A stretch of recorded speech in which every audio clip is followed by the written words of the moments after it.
오늘 저희 주신 하나님의 말씀은 구약성경 잠언서 31장 16절 말씀입니다. 저희들 함께 봉독하겠습니다. 밭을 살펴보고 사며 자기의 손으로 번 것을 가지고 포도원을 일구며. 아멘. 기도하겠습니다. 하나님 아버지, 지난밤에도 하나님 은혜 주셔서 저희들 보살피시고 오늘도 하나님께 나와 말씀과 기도로 시작하는 복된 저희들 되게 하시니 감사드립니다. 언제나 저희의 심령을 하나님께서 일으키시고 특별히 하나님께서 주시는 신령한 지혜로 말미암아 이 어두운 세상을 복되게 살아가는 저희들 되도록 인도하여 주옵소서. 오늘도 저희에게 말씀하시고 인도하시며 형통한 길로 가게 하여 주시길 간절히 바라오며 예수님의 이름으로 기도하옵나이다. 아멘. 오늘은 정직하게 일하고 얻는 소득이 복입니다 라는 제목으로 하나님 말씀 증거합니다. 오늘 본문도 역시 이 현숙한 아내, 현숙한 여인에 대한 가르침인데요. 오늘 본문 16절에서 이 밭을 살펴본다는 것은 토지의 비옥도나 경제성을 신중히 따져보는 것을 의미합니다. 그러니까 이 밭이, 그러니까 여기에 있는 흙이 얼마나 비옥한가, 여기서 얼마나 소출이 날 수 있는가라는 것을 살펴보는 것이죠. 그리고 계속해서 자기 손으로 번 것을 가졌다라는 것은 이 남의 돈을 빌리거나 꾸지 않고 이 자신의 노동으로 얻은 소득으로 사는 것을 가리킵니다. 따라서 이를 보면 이 현숙한 아내는 성실한 노동을 통해 얻은 소득을 함부로 낭비하지 않고 미래를 위해 꾸준히 저축해 두는 자임을 알 수 있습니다. 하지만 그렇다고 해서 오늘 본절의 이 말씀이 무조건 남의 돈을 빌리거나 꾸는 것을 정죄하는 말씀은 아닙니다. 왜냐하면 오늘날도 보면 자기 자신의 자본만을 가지고 사업하는 경우는 거의 없습니다. 그리고 그 사업의 기본은 어느 정도의 부채가 있어야 되는 것이죠. 적정한 규모의 타인의 자본이 이 지렛대 역할을 하여서 경영이나 어떤 회사의 재무구조 개선에 오히려 도움이 된다라는 것입니다. 그래서 보통 사업을 한 분들은 어느 정도 일정한 비율의 부채를 가지고 있는 것이 사실 정상입니다. 그보다 본절은 이 현숙한 여인은 허황된 욕심으로 무리하게 남의 돈을 꾸거나 나아가 투기나 사기 등의 부정한 방법으로 얻은 돈이 아니라 이 정당한 자기 소유로 사업을 확장해 나간다는 것으로 결국 그녀는 느리게 보여도 정직하고 깨끗한 방법으로 소득을 얻고 있음을 말해주는 것이다 라고 할 수 있습니다. 그러니까 뭐 오늘날 같은 경우에 보면은 사실은 1억이나 뭐 그러한 이 억 단위의 돈이 굉장히 큰 액수거든요. 사실은 큰 액수인데 오늘날 뭐 여러 가지 뭐 부동산이라든지 뭐 가상화폐라든지 어떻게 보면은 작은 물질을 가지고 작은 처음에 초기 투자가 어쨌든 이 작은 투자를 가지고 큰 수익을 낼 수 있다. 뭐 1억을 넣으면 뭐 몇 억을 내가 더 몇 억 더 벌 수 있다. 뭐 이러한 말들을 너무 많이 듣는 시대다 보니까 사람들이 뭐 영끌 투자라고 했잖아요. 지난해 얼마 전까지만 해도. 그래서 뭐 집을 사놓기도 하고 아니면은 뭐 가상화폐를 사놓기도 하고 뭐 그렇습니다. 뭐 실질적으로 오르기도 하지만 중요한 것은 거의 대부분의 사람들은 그것으로 인해서 큰 피해를 본 것이 사실이라는 것이죠. 그러나 중요한 것은 그러한 것에 현혹되는 것 자체가 사실은 올바른 성도로서의 경제 활동은 아니라는 겁니다. 그래서 여기 나오는 현숙한 여인은 모든 소득이 깨끗하고 정당하기에 이를 이 하나님께 드려도 연락하심을 받으며 이 가족과 이웃을 위해 써도 이 당당하고 자랑스러울 수 있다라는 것이죠. 그런데 이 땅에 많은 사람은 돈에 대한 욕심과 이 빨리 부자가 되려는 욕망에 이 사로잡혀서 이 재물을 얻을 수만 있다면 수단 방법을 가리지 않는다라는 것입니다.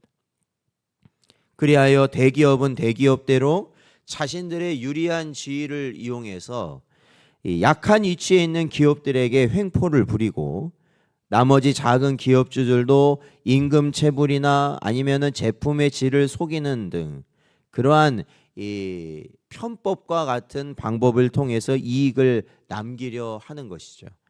이 개인들도 마찬가지죠. 개인들도 보면 큰 수익을, 큰 이득을 얻기 위해서, 큰 돈을 벌기 위해서 도박을 한다든지 아니면 뭐 복권과 같은 것에, 즉 이 불로소득을 얻기를 위하여 그러한 것에 빠진다든지, 더불어 뇌물이나 투기, 사기, 절도 등 온갖 방법을 동원하는 것입니다. 그리고 성도들 가운데에도 이러한 생각에 젖어 어찌 되든 많은 돈을 벌어 하나님께 드리면 그것으로 하나님이 다 용납해 주신다. 그러니까 내가 큰 돈 벌어가지고 교회에 그거 내가 많이 헌금하면 그거 다 하나님이 용서해 주시는 거 아니냐, 그거 받아주시는 거 아니냐라고 생각하는 사람들조차 있다라는 겁니다. 하지만 여러분, 하나님께서는 분명히 말씀하셨습니다. 창기의 번 돈과 개 같은 자의 소득은 가증한 것이니 그 어떤 일로든지 바치지 말라. 이렇게 신명기 말씀은 기록하고 있다라는 것입니다. 이는 하나님께서 원하시는 것은 결코 재물 자체가 아니라는 것입니다. 그것이 아무리 뭐 큰 것이고 큰 액수고 아무리 귀한 것이건 간에 하나님께서는 그거를 원하시는 게 아니라, 사실은 하나님께서는 우리 마음, 우리의 중심을 원하신다라는 것이죠. 말씀대로 살아가는 우리 자신의 산 제물로 받으시길 원하시는 것이 하나님이시지, 이 땅에 많은 것들, 귀한 것들로 하나님이 그것을 우리를 통해 받기를 원하시는 게 아니라는 겁니다. 그러니까 결국에는 그렇게 해서 하나님께 뭐 수단과 방법을 가리지 않고 많이 벌어서 내가 하나님께 많이 바치겠다 그러면 되는 거 아니냐, 그렇게 생각하는 것은 사실 하나님 때문이 아니라 자기 때문이다. 자기의 정욕 때문이다라는 것이죠.